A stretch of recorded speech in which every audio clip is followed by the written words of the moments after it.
அனைவருக்கும் ஸ்ரீ சிவசக்தி ஜோதிடத்தின் அன்பான பணிவான வணக்கங்கள். இந்த வீடியோ பதிவில் சனிப்பெயர்ச்சிக்கான பலன்கள் என்னங்கிறத பார்க்கலாம்.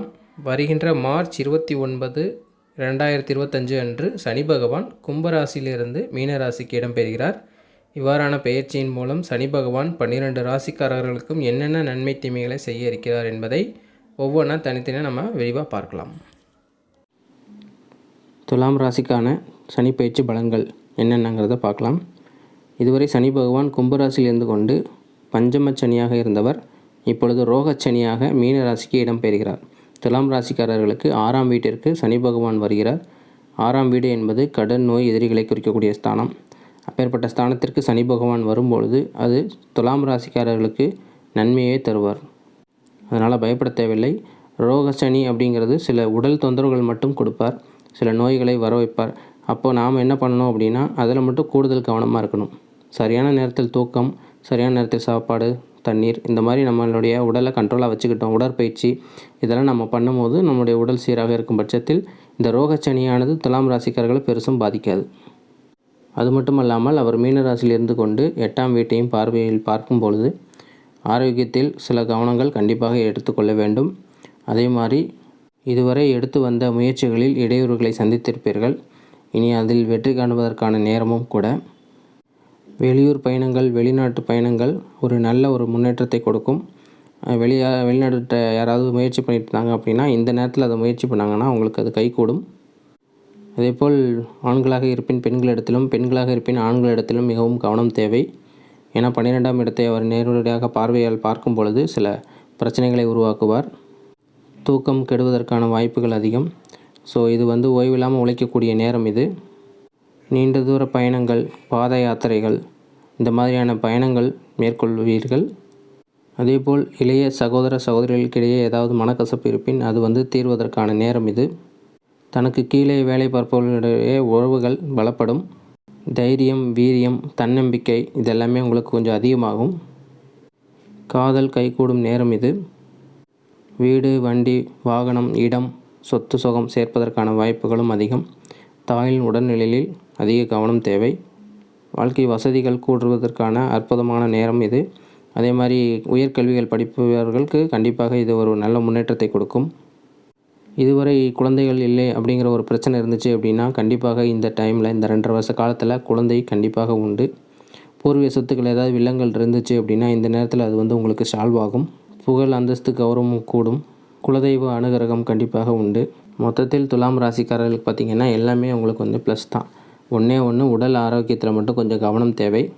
அதிகமான தூக்கம் இல்லாத போது, அதிகமான உழைப்பு போடும்போது ஆட்டோமேட்டிக்காக நம்மளுடைய உடலை நம்ம கவனிச்சிக்க மாட்டோம். ஸோ அதனால் ஒரு சைடு நம்மளுடைய உடம்பு மேலே கொஞ்சம் கவனமாக இருந்துட்டு அதே சமயத்தில் நம்ம உழைப்பையும் கவனமாக பார்த்துக்கிட்டோம் அப்படின்னா நம்ம கண்டிப்பாக இந்த ஒரு அடுத்த 2.5 வருஷம் ஒரு நல்ல பலனையும் நல்ல முன்னேற்றத்தையும் கொடுக்குங்கிறதுல எந்த ஒரு டவுட்டும் கிடையாது. அவரவர் ஜனனகால ஜாதகத்தில் இப்பொழுது என்ன தசாபக்தி நடக்கிறது என்பதை உறுதிப்படுத்திக் கொள்ளவும். ஏன்னா சனி தசை, சனி புக்தி நடக்கும் பொழுது நாம் சொல்லுவது கூடுதலாக நடக்கும். அது மட்டும் அல்லாமல் சனி எந்நிலையில் இருக்கிறார் என்பதையும் நாம் அறிந்து வைத்துக் கொள்வது மிகவும் அவசியம். ஏனென்றால் சுபராக இருக்கும் பட்சத்தில் நாம் சொல்லக்கூடிய நன்மைகள் அதிகமாகவும், அசுபராக இருக்கும் பட்சத்தில் நாம் சொல்லக்கூடிய கெடுதல்கள் அதிகமாகவும் நடக்கிறதுக்கான வாய்ப்புகள் இருக்குது. ஸோ இது அவரவர் தனிப்பட்ட ஜாதகத்தில் பார்த்து உறுதிப்படுத்திட்டு அதுக்கப்புறம் இதை பார்த்தோம் அப்படின்னா கரெக்டாக இருக்கும். துலாம் ராசிக்கான ஆன்மீக பரிகாரங்கள். சனி பயிற்சிக்கு பிறகு திருநள்ளாறு சென்று அந்த சனீஸ்வர பகவானை வணங்கி வர வேண்டும்.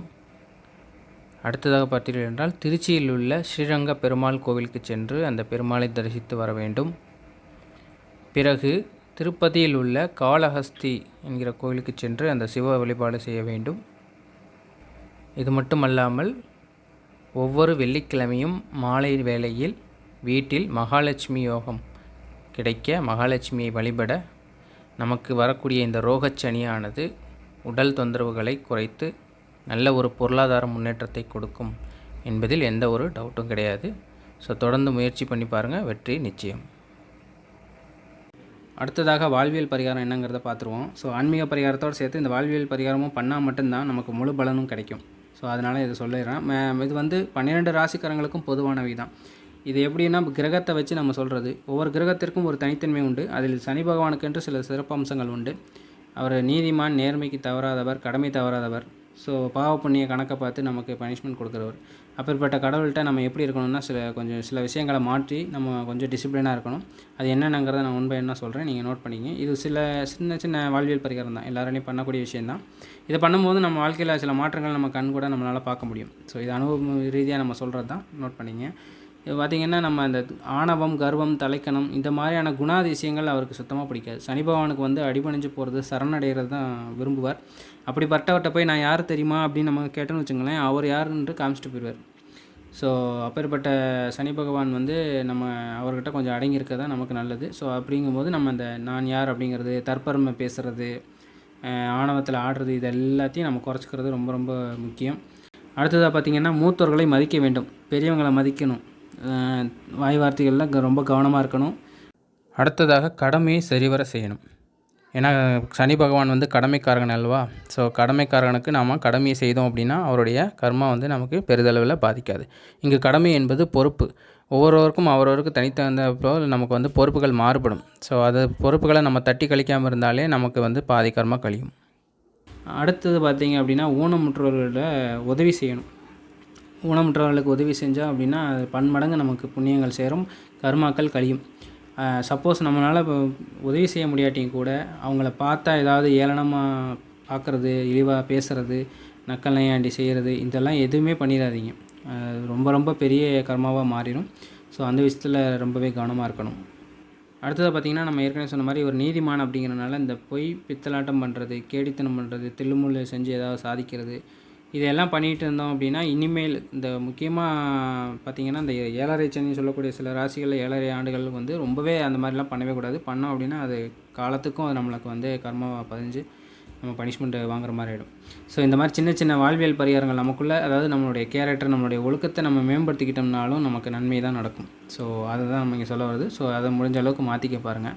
அது மாதிரி இருந்துக்கிட்டோம் அப்படின்னா நன்மையே நடக்கும். ஸோ வரக்கூடிய இந்த சனி பயிற்சியானது அடுத்த 2.5 காலங்கள் நமக்கு எல்லா ராசிக்காரங்களுக்கும் நன்மையை கொடுக்கட்டும், மன நிம்மதியை கொடுக்கட்டும், சந்தோஷத்தை நிலைக்கட்டும் என்று சொல்லி அந்த இறைவனை வேண்டி இந்த வீடியோவை முடிச்சுக்கிறேன். அடுத்தடுத்த ராசிக்கான சனிப்பயிற்சி பலன்கள் தனித்தனியாக வீடியோவில் அடுத்தடுத்து வரும். ஸோ சப்ஸ்கிரைப் பண்ணிட்டு தவறாமல் ஃபுல்லாக பாருங்கள்.